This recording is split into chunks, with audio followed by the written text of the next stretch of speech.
창세기 23장입니다. 값주고 막벨라 굴을 사라라는 제목으로 말씀을 증거하겠습니다. 우리가 지난주에 창세기 22장에서 모리아 산에서 하나님 앞에 그 아들 이삭을 번제를 드리는 장면을 살펴보았습니다. 그것은 하나님께서 시온산에서 어린 양 그리스도의 희생으로 말미암아 교회가 탄생되어지는 장면을 우리가 살펴보게 된 것입니다. 하나님께서는 그 아들 예수 그리스도를 상징하는 어린 양을 준비해서 하나님이 대속제물로 드리게 하신 것을 통해서 하나님은 하나님의 나라를 세우게 하여 여호와 이레가 되어 주신다고 하는 사실을 보았습니다. 거기에 대해서 아브라함은 자기의 가장 소중하고 최고로 소중한 것을 하나님께 드려짐으로 순종의 삶을 살아야 된다고 하는 사실을 우리가 보게 된 것입니다. 근데 오늘 우리가 읽은 이 23장으로 넘어와서 바로 어떤 일이 생기냐면 바로 아브라함의 사랑하는 아내가 127세가 되어서 그만 돌아가십니다. 갑자기 병으로 돌아가셨는지 사고로 돌아가셨는지 아니면 기운이 다하여 때가 돼서 돌아가는지는 알 수 없습니다. 그러나 127세로 그의 아내가 이제 돌아가시고 10살 차이니까 그 남편 아브라함은 137세였습니다. 그 아브라함이 자기 아내를 장례를 치르는 장면인데 그 장례의 장면을 통해서 하나님이 지금 무엇을 말씀하고 있는지가 창세기 23장 전체의 내용이지요.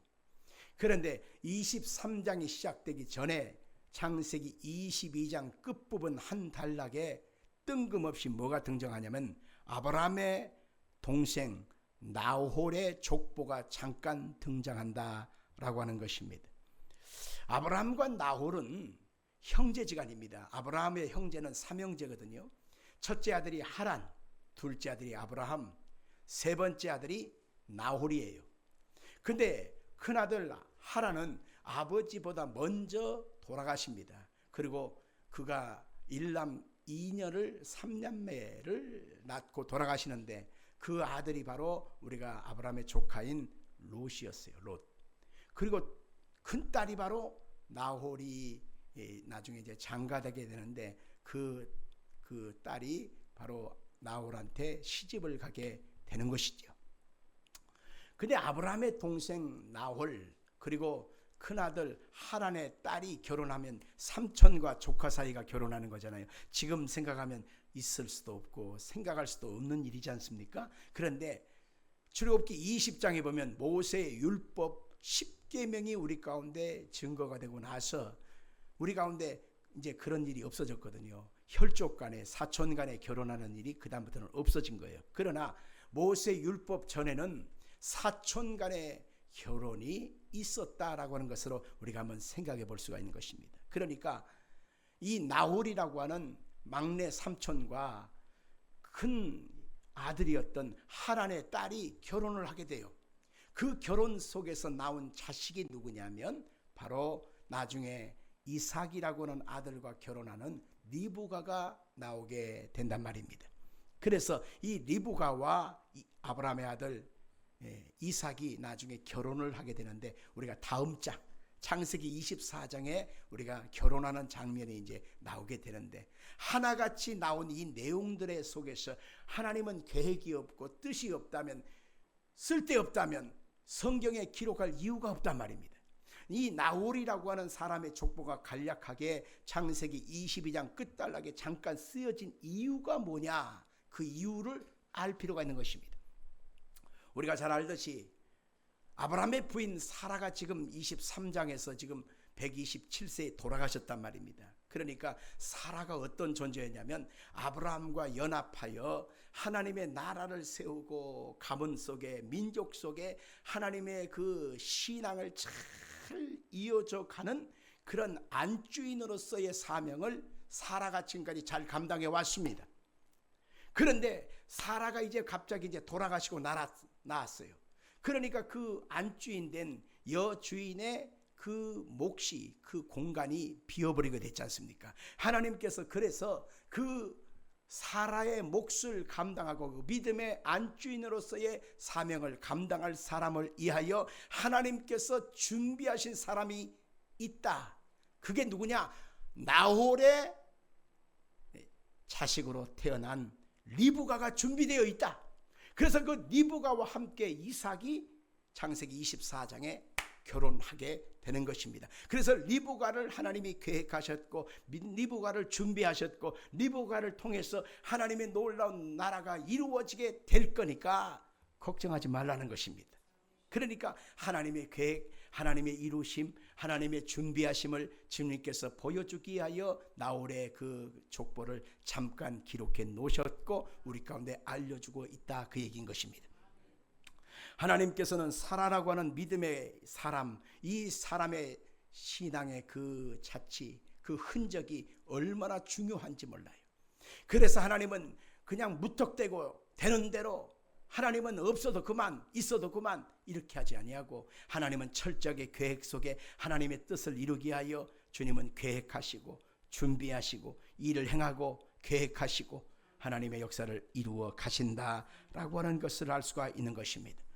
오늘 우리가 읽은 이 창세기 23장으로 우리가 넘어가게 되면 리브가가 출현하게 되고 사라의 역사가 이제 뒤로 사라지게 되지요. 그때 아브라함은 137세였고 운명을 달리하신 사라는 127세였습니다. 헤브론 땅 기럇 아르바에서 죽게 되어졌어요. 근데 아브라함이 137세에 혼자가 되어서 38년을 더 살다가 결국 175세에 돌아가신 장면이 이제 성경에 기록되고 있는데, 그때 아브라함이 나이가 지금 137세였으면 지금 이삭의 나이는 몇 살이었을까요? 37세. 어떻게 하세요? 그 근거가 뭡니까? 오케이, 이 설교를 잘 들었다는 뜻이에요.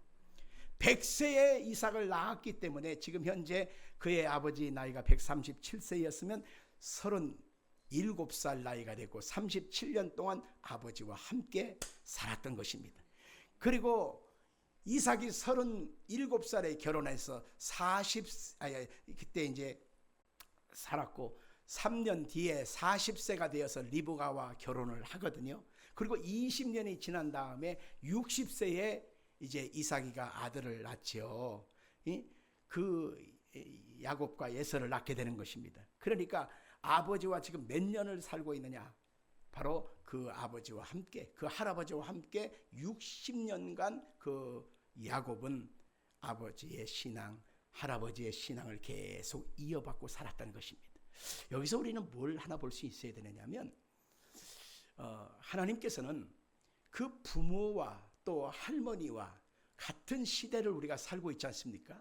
여기에도 그 할머니의 신앙, 아버지의 신앙, 그리고 본인의 신앙, 계속 3대가 이어져 오는 신앙들이 여기 있는데, 그것을 보면서 뭘 봐야 되냐면 하나님은 그 신앙을 그 부모를 통해서, 부모의 부모인 할아버지 할머니를 통해서 잘 이어받게 되어지면 결국 하나님께서는 거기에서 귀한 믿음의 사람으로 성장하고 위대한 인물로 하나님이 쓰신다는 것을 알 수가 있는 것입니다.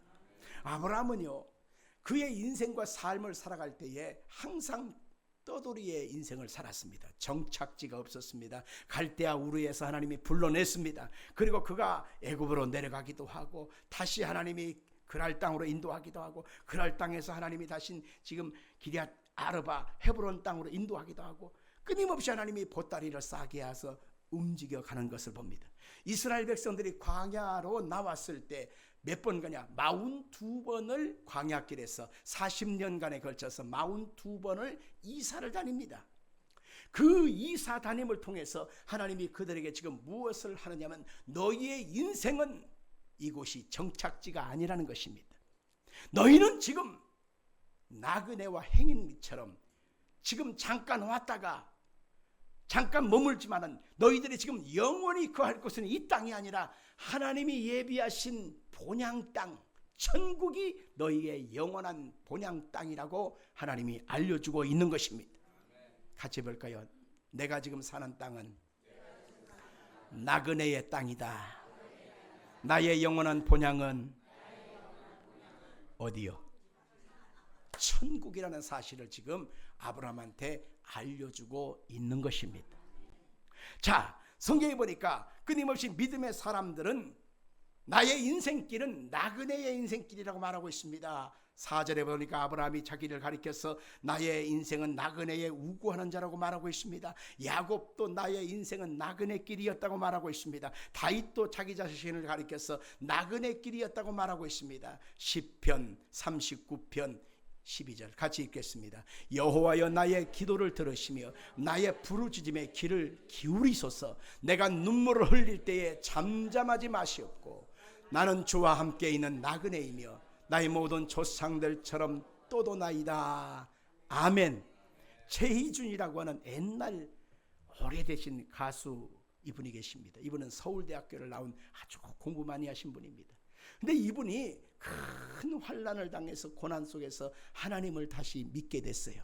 하나님을 믿고 신앙의 깊은 은혜를 깨닫고 나니까 그가 깨닫는 것이 하나가 있는데, 아하, 성경에 말씀하신 것이 맞더라는 것입니다. 그래서 성경에서 말하고 있는 너희의 인생은 뭐냐? 잠시 있다 사라지는 안개와 같구나. 내 인생은 나그네 같은 인생을 사는구나. 거기서 그걸 하나 깨닫게 됐어요. 그래서 그가 거기서 감동 속에 노래를 부르는데 그 노래가 뭐냐? 인생은 나그네 길 왔다가 그래 감정 잡으려고 했는데 들통났네. 나그네 길이라는 사실을 그가 노래했던 것입니다. 성경에 보니까 역대상 29장 15절에 보니까 우리는 잠시 이 땅에 거류하게 되는 거류민이다. 나그네와 같다. 그래서 희망이 없다라고 말합니다. 시작. 우리는 우리 조상들과 같이 주님 앞에서 이방 나그네와 거류민들이라. 세상에 있는 날이 그림자 같아서 희망이 없나이다. 세상의 세월은 살같이 빠르게 지나갑니다. 우리의 인생은 잠깐 이 땅에 100년도 못 살 인생을 살다가 우리가 가는 것입니다. 근데 우리는 그 영원한 나그네의 길을 끝내버리고 영원한 본향으로 가야 된다는 사실조차도 알지 못한 채 어디로 가야 될지 우리는 모른 채 이 땅의 것에 우리는 너무 마음을 쏟고 우리의 힘을 쏟고 애정을 쏟고 거기다가 영원히 살 것처럼 뿌리를 내리려고 한다라고 하는 것입니다. 성경은 우리 가운데 그것이 아니라고 말하고 있는데 우리는 끊임없이 예수를 믿으면서도 하나님을 섬기면서도 진리의 말씀을 알면서도 그것을 부인하면서 아니야! 내가 지금 이 땅에서 사는 널 땅 안에 살 만큼 살아야지. 오로지 내 육신의 것에만 이 땅의 것에만 마음을 쏟고 그렇게 살아가고 있다. 그 얘기인 것입니다. 오늘 본문을 통해서 이 땅을 나그네여 우건하는 자로 살면서 우리가 과연 어떻게 살아야 될 것인가를 아브라함을 통해서 알 수 있습니다. 본문은 사라가 죽음으로 시작되지요. 그러나 사라의 죽음으로 초점을 맞추고 있는 것이 아니라 사라의 죽음 뒤에 아브라함이 어떻게 행동했는가가 더 비중을 싣고 더 집중하고 있다는 데에 우리가 초점을 맞출 필요가 있는 것입니다. 성도가 부활의 소망을 가질 수 있는 근거가 3절과 4절에 나옵니다. 한번 읽어볼까요? 시작. 그 시신 앞에서 일어나 나가서 해족속에게 말하여 이르되 나는 당신들 중에 나그네요 거류하는 자니 당신들 중에서 내게 매장할 소해주를 주어 내가 나의 죽은 자를 내 앞에서 내어다가 장사하게 하시오. 여기 보니까 3절에 일어나 나가서, 그 시신 앞에서 일어나 나가서 라고 말합니다. 이것은 히브리 말로 와야쿰이라고 하는 말인데 이것은 일어나다, 세우다, 들어 올리다 라고 하는 것입니다. 그 다음에 여기 앞에 보면 그 시신 앞에서 일어났다 라고 하는 이 앞에서라고 하는 파님 알리만에 써 있는데 얼굴 위에서 라고 하는 뜻입니다. 그래서 그 말을 연결해서 보다 보면 아브라함이 죽은 사라의 얼굴에 그냥 머물러 있지 아니하고 일어났다 라고 하는 것입니다. 일어났다, 이 말이 뭔 말일까요? 이것은 바로 아브라함의 시신, 육신의 시간, 육신에 쿡 묻어서 그와 함께 있지 아니하고 일어났다는 것입니다. 다시 말하면 성도의 부활을 여기서 볼 수가 있는 것입니다. 히브리인들은요, 죽은 자가 다시 살아난다고 하는 부활에 대한 신앙이 그들 속에 있었던 것을 보게 되는 것입니다. 그래서 죽은 자의 얼굴을 그냥 끌어안고 나도 같이 죽을래, 나도 같이 죽을래, 그러면서 거기에 머물러 있지 아니하고 죽은 시신에게서 몸을 일으켜서 일어났다는 것입니다. 죽은 시신으로 있지만은 주님 예수 재림할 때 우리 성도들에게 부활의 역사가 있다고 성경에는 말하고 있는 것입니다. 그래서 선지자들의 그 믿음의 행적들을 보게 되면 그 믿음의 행적 속에서 항상 죽은 시신에게 묻혀서 거기에 있지 아니하고 반드시 일어났다는 것을 알 수 있습니다. 엘리야라고 하는 사람이 그 죽은 과부의 외아들이 죽었을 때 살려내거든요. 근데 그 살려내는 그 장면을 살펴보면 일어났다고 말하고 있습니다. 열왕기상 17장 21절 이하를 봅니다. 그 아이의 몸을 3번 펴서 엎드리고 여호와께 부르짖어 이르되 내 하나님 여호와여 원하건대 이 아이의 혼으로 그의 몸에 돌아오게 하옵소서 하니 여호와께서 엘리야의 소리를 들으시고 그 아이의 혼이 몸으로 돌아오고 살아난지라. 아멘. 하나님께서 엘리야가 그 죽어있는 시신 앞에 그대로 머물러 있지 않고 일어났다는 것입니다. 그리고 살아났다는 것입니다. 이게 바로 성도의 부활을 얘기하는 것입니다. 그의 제자 엘리사도 죽은 수넴 여인의 그 아들 그 시신 앞에 계속 엎드려 있지 아니하고 일어났다고 성경이 말하고 있거든요. 그리고 예수님도 죽은 자와 함께 계속 머물러 계시지 않고 죽은 지 3일 만에 무덤을 열고 부활하셨지 않습니까? 사도 바울도 역시 죽은 유두고가 송장으로 싸늘하게 식어 있을 때 그 얼굴을 쳐다보고 그 얼굴을 만지고 주여 이 아이에게 다시 살려달라고 기도하고 일어났다고 말하고 있고 그 유두고가 살아난 장면이 성경에 있지 않겠습니까? 아브라함도 죽은 자기의 아내, 사랑하는 그 아내와 함께 인생을요 100년이 넘게 살았어요. 지금 127세에 돌아가셨거든요. 히브리 여자들은 우리나라 옛날 우리 할머니들처럼 20세 앞뒤로 해가지고 20세를 기준해서 결혼을 했어요. 그러니까 우리나라와 거의 비슷했던 거지요. 그러니까 20살에 결혼했으면 지금 107년을 같이 살았던 것입니다. 100년 동안 자기 아내와 함께 미운정, 고운정, 쓴물, 단물 다 겪고 나서 그 사람이 나요, 내가 그 사람이요. 좌우지간 같이 함께 연합하며 함께 동행했던 자기 마누라, 또 다른 나의 분신이었던 그 아내가 죽었을 때 아브라함이 얼마나 마음에 상실감이 있었겠어요. 그런데 아브라함이 바로 거기에서 일어나서 하나님께서 예비하신 부활의 역사를 그의 마음에 소망했다라고 하는 것입니다. 아브라함은 이전부터 죽은 자가 다시 살아난다고 하는 이 부활에 대한 믿음과 신앙이 있었던 것을 확인할 수 있습니다. 히브리서 11장 17절로 19절 같이 한번 봅시다. 아브라함은 시험을 받을 때에 믿음으로 이삭을 드렸으니 그는 약속들을 받은 자로되 그 외아들을 드렸느니라. 그에게 이미 말씀하시기를 내 자손이라 칭할 자는 이삭으로 말미암으리라 하셨으니 그가 하나님이 능히 이삭을 죽은 자 가운데서 다시 살리실 줄로 생각한지라. 비유컨대 그를 죽은 자 가운데서 도로 받은 것이니라. 하나님이 이삭을 드려질 때에 하나님이 죽은 자 가운데서 다시 살리실 줄로 생각했다는 것입니다. 아브라함이 일찌감치 그의 마음속에 하나님의 부활 신앙이 그 속에 들어있다는 것입니다. 여기에서 우리는 뭘 봐야 되냐면 우리 예수 믿는 사람의 신앙의 최고의 아름다운 깊이, 최고의 아름다운 수준이 뭐냐면 예수 그리스도 안에서 살다가 예수님 안에서 우리가 죽게 되어지면 반드시 예수님 안에서 부활되어진다라고 하는 사실을 마음에 믿고 신앙 고백하는 것입니다. 같이 합시다. 예수님과 함께 살다가 예수님과 함께 부활하게 된다. 아멘. 이 부활 신앙이 우리의 마음속에 들어있다면, 그것을 확실히 믿는다면 이 사람의 신앙은 상당한 수준에 올라간 것입니다. 이 부활의 신앙을 그의 마음속에 붙잡고 있다면 그 사람의 신앙은 어느덧 믿음의 토대가 이루어진 것을 볼 수가 있습니다. 우리가 신앙 고백하면서 몸이 다시 사는 것과 영원히 사는 것을 믿사옵나이다. 신앙을 고백하듯이 예수님 안에서 죽은 자들은 예수님과 함께 부활의 영광을 다시 한번 경험하게 되는 것입니다. 부활의 신앙을 갖고 있는 사람은 가슴을 찢는 고통이 있고 마음에 탄식과 절망이 있어도 주님의 부활의 신앙이 있는 사람은 그 부활의 믿음을 가지고서 그 상황을 딛고 일어설 수가 있는 것입니다.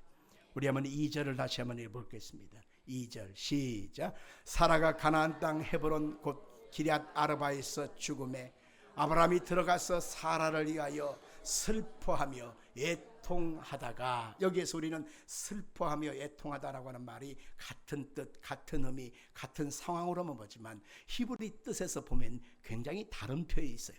조금 차원이 있어요. 슬퍼하다라고 하는 말은 리스포트라고 하는 말입니다. 이것은 가슴을 치고 쥐어뜯으며 통곡하는 것입니다. 제가요 목사로서 삶을 감당하다 보니까 교인들이 돌아가시고 나면 그 장례를 치르기 전에 반드시 입관식을 하잖아요. 그럼 입관식을 할 때 참관이라고 하는 것이 합니다. 우리는 찬송을 불러주고 입관식을 이제 수세를 하는데, 거기에 보면 사람들이 마지막 고인의 모습을 본단 말입니다. 그러니까 막 가슴이 찢어지니까 막 통곡을 합니다. 관을 붙잡고 막 오열을 하기도 하고, 돌아가신 그 고인의 그 몸을 붙잡고 나도 데려가죠, 나 어떻게 살아, 억장이 무너져 내리는 그런 모습들을 보게 됩니다. 이게 바로 리스포트라고 하는 말입니다. 그렇지 않겠어요? 사랑하는 사람이 갑자기 내 옆에 있다가 갑자기 저 세상 사람이 돼버리니 가슴이 찢어질 것 같은 리스포트의 상황이 된단 말입니다. 그런 고통의 순간 속에서 우리가 다시 한번 용기를 얻고 일어설 수 있는 근거가 뭐냐? 애통이 하는 것입니다. 웨리브 코타흐라고 하는 말로 쓰이는데요, 스스로 감정을 자제하며 조용히 흘리는 눈물이라는 것입니다. 아까 리스포트처럼 가슴을 찢는 계속 탄식만 하고 울고 있는 것이 아니라 감정을 다스리고 조용히 마음에 흘리는 그 슬픔을 다독거리는 거죠. 왜요? 부활의 약속이 있기 때문입니다. 가집시다. 부활의 약속이 있기 때문이다. 항상 우리는요, 예수를 믿다가 하나님의 자녀가 된 사람이 갑자기 내 옆에 있던 사람이 사라지게 되면 그것 때문에 그냥 하늘이 무너질 것처럼 땅이 꺼질 것처럼 우리는 영영한 탄식 속에서 헤어나오지 못하는 사람이 있습니다. 이제는 그것이 아니라 예수 안에서 다시 만날 소망, 예수 안에서 다시 만날 기약, 주님 앞에 영원한 하늘나라의 역사가 우리 가운데 기다리고 있다는 사실을 마음속에 믿어야만 하는 것입니다. 데살로니가전서 4장 13절에는 구원받은 성도들에게 바울 사도가 알려주고 있는 것입니다. 시작. 형제들아, 자는 자들에 관하여는 너희가 알지 못함을 우리가 원하지 아니하노니 이는 소망 없는 다른 이와 같이 슬퍼하지 않게 하려 함이라.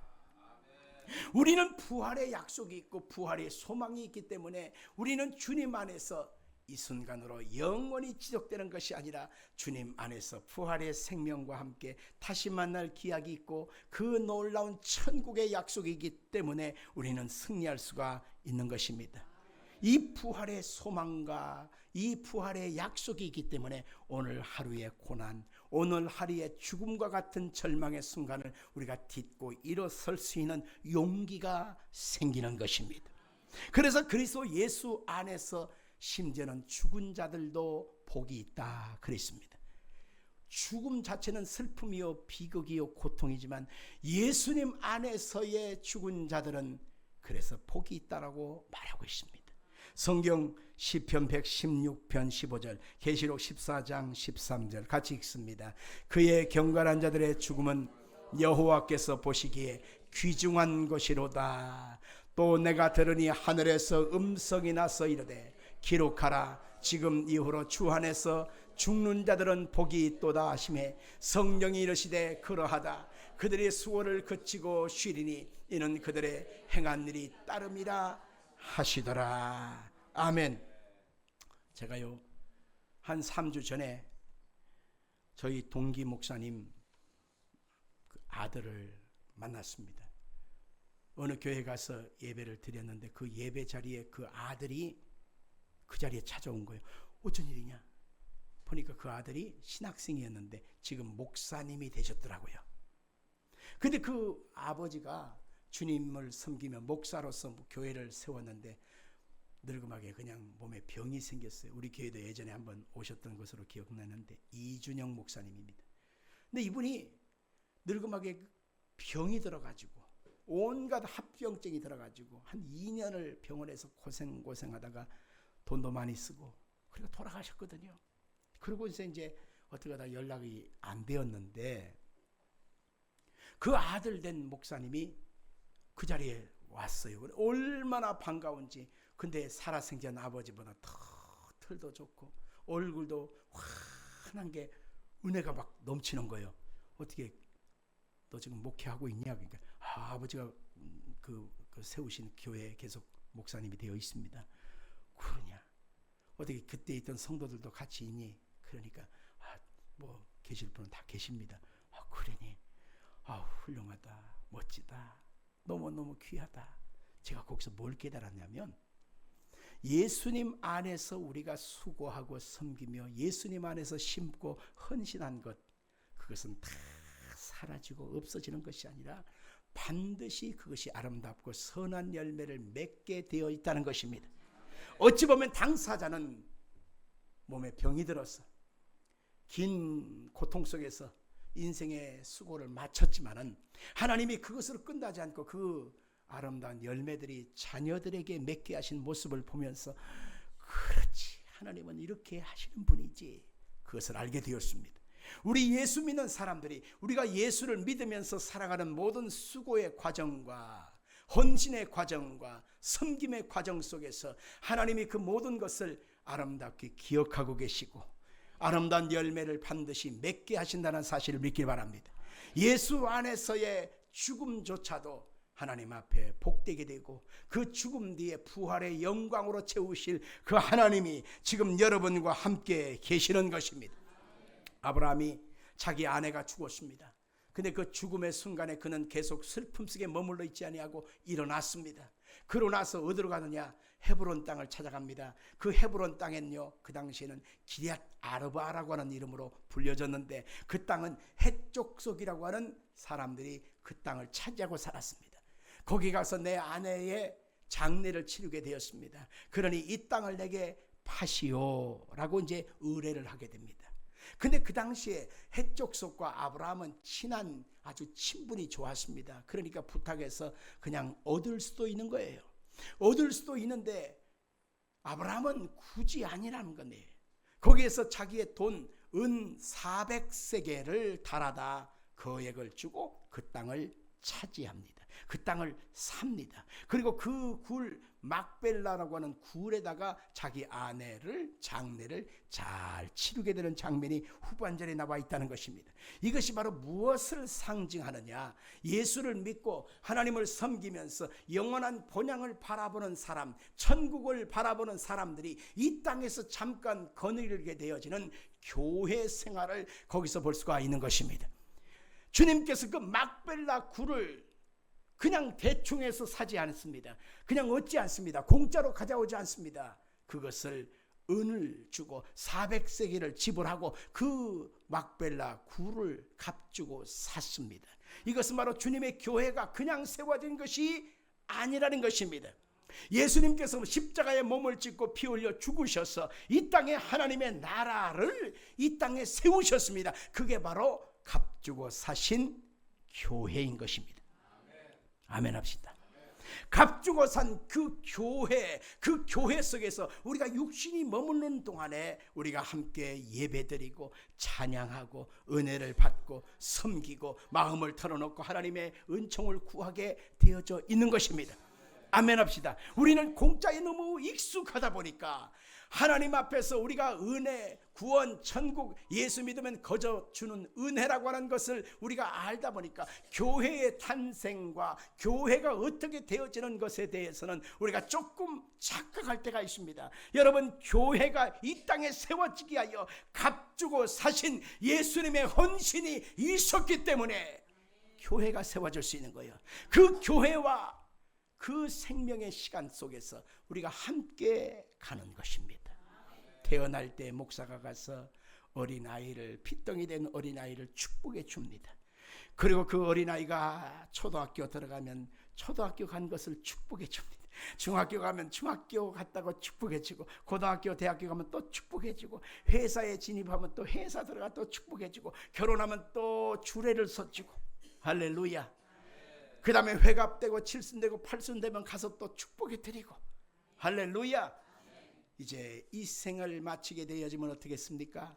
영원한 천국과 낙원을 향하여 갈 수 있도록, 그리고 마지막 장례식까지 목사가 다 해주잖아요. 요람에서 무덤까지 목사가 다 손을 거치게 되지 않습니까? 이런 직종이 있나요? 세상의 모든 직종은요, 그 자기가 맡은 타점이 있습니다. 타겟이 따로 있어요. 나는 30대층, 20대층, 나는 60대층, 나는 애들층, 다 타겟이 있는데 목사는요, 요담에서 무덤까지, 태어나는 핏동이부터 장례까지 목사는 다 책임을 지는 거야. 참나, 이게 참 어떻게 하다 이런 팔자가 됐는지는 모르겠습니다만은 하나님의 은혜지요. 그렇습니다. 교회는 내 영혼의 시작부터 시작해서 영혼의 시간을 마치는 시간까지 이 땅에 주님이 세우신, 주님의 값주고 산 주님의 선물인 것입니다. 그래서 교회를 우리는 쉽게 생각하고 쉽게 허접게 생각하면 안 되는 것입니다. 이 교회는 주님의 보혈의 피가 흘러 넘쳐나서 세우신 주님의 심장이 뛰는 곳이다라고 하는 사실을 잊지 말아야만 하는 것입니다. 신앙의 보존과 교회의 보존은 곧 성도의 희생, 그리고 값준 헌신을 통해서 세워지는 것입니다. 그래서 하나님 앞에 우리가 교회를 세우기 위하여 수고를 합니다. 섬김을 합니다. 봉사를 합니다. 조금 이따 여러분 점심 식사 잡을 때 우리 장병대 장로님이 텃밭에서 일군 그 상추쌈을 맛있게 잡수게 될 것입니다. 시간을 쪼개서 물을 주고 가꿔서 어젯밤 늦게 가서 밭에 가서 뜯어다가 밤늦게 교회에다가 갖다 놓고 우리가 맛있게 주일날 잡수잖아요. 이게 바로 헌신과 수고 속에 되어진 사랑인 것입니다. 오늘 아침에 우리 교회 와서 우리 권사님들 부침개도 바치고, 내가 당번도 아니지만 부침개도 붙이고, 그 다음에 이것도 하고 저것도 하고, 그 애쓰시는 그 헌신과 수고를 통해서 우리가 행복할 수 있잖아요. 교회는 그냥 왔다리 갔다리 그냥 마음뿐이면 됐지, 그냥 뭐 이게 아닙니다. 사랑이 모아지는 곳, 눈물이 모아지는 곳, 그리고 축복해주는 그 축복이 모아지는 곳을 통해서 헌신과 수고의 결실이라는 사실을 믿으시기를 바랍니다. 하나님의 나라는 그렇게 세워진다고 하는 사실을 성경은 말하고 있는 것입니다. 예수님이 보화와 값진 진주를 구하는 장사의 비유인 마태복음 13장의 그 비유장에서 하늘나라를 이렇게 얘기하고 있습니다.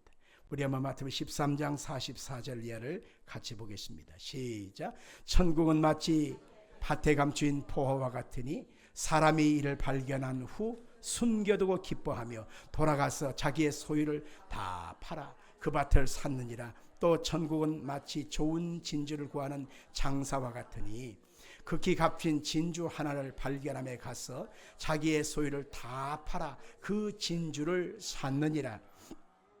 이 마태복음 13장에는 총 7가지의 천국에 대한 비유가 나오는데 그 뜻은 다 하늘나라예요.